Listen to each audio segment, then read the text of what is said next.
No ens entretindrem gaire més, això és el començament, però com tot començament té un principi oficial i amb autoritat.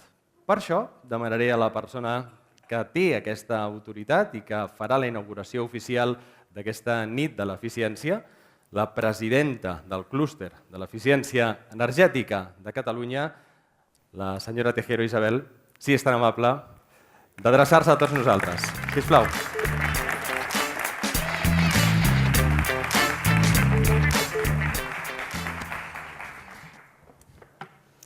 Conseller, autoritats, companys, és un plaer donar-vos la benvinguda en aquesta segona edició de la Nit de l'Eficiència.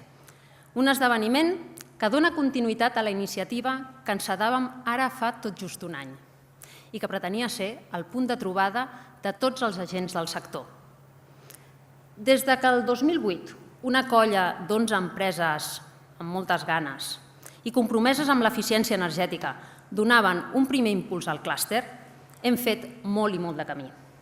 Actualment som més de 100 socis i després de 6 anys podem dir que hem consolidat el clúster desenvolupant iniciatives que han reforçat el sector. Fruit d'aquest esforç, a finals de l'any passat, l'European Secretariat for Cluster Analysis ens atorgava el distintiu Bronze Label.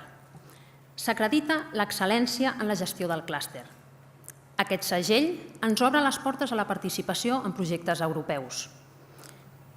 I és que la internacionalització de les nostres empreses és un dels serveis que més ens valoren les nostres empreses. Ens esforcem perquè el clúster sigui un dinamitzador i un facilitador de les polítiques d'expansió d'aquests socis. A més, la Bronze Label ens ha obert les portes d'un altre programa, el Catalonia Clusters, de la Generalitat de Catalunya, que ens dona noves oportunitats de projectes, promoció i visibilitat.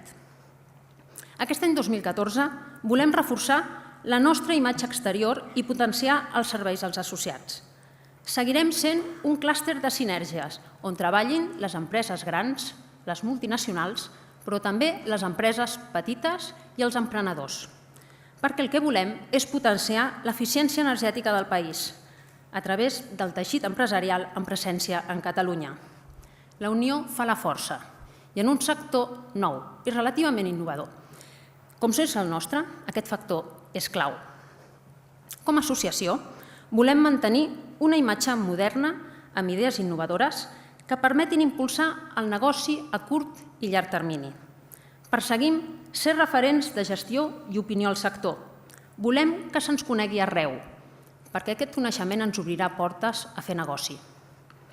Per aquest motiu, treballem per a tenir presència en jornades, en mitjans de comunicació, als espais de decisió. Aquesta tasca és una marató de fons. Estem aquí gràcies a la vostra col·laboració, però ara no es tracta de mantenir-nos. Es tracta de seguir avançant. Es tracta de construir el nostre futur. Perquè, com deia el Woody Allen, m'interessa el futur perquè és on passaré la resta de la meva vida. Un futur que, com veureu, auguro molt pròsper per les empreses del clúster. Un futur del qual en veureu tot seguit unes pinzellades de mà d'unes empreses, institucions, sòcies del clúster que han estat treballant els darrers mesos i que ens diuen per on va el mercat. Renovables, tecnologia, smart cities, productes eficients, rehabilitació. Abans de donar pas als veritables protagonistes d'aquesta nit, vull agrair el temps i dedicació als companys i companyes de la Junta Directiva que m'ajuden a prendre les decisions de governança del clúster. També a l'equip intern que fa possible el dia a dia, la Núria Cardellac i la Bàrbara Urdillo. I no ens podem oblidar l'excel·lent equip de comunicació que fa possible events com aquest, les Cooking, l'Eva Díaz i la Cris Reche. Agrair-vos una vegada més la vostra assistència massiva. Ens han superat totes les previsions. Fins i tot alguns veureu que us falten alguns gadgets de les bosses que hem ficat aquí dins perquè hem tingut que afegir algunes cadires en últim moment. Però bé, segur que ho enteneu. I finalment, que gaudiu d'aquesta nit. Gràcies.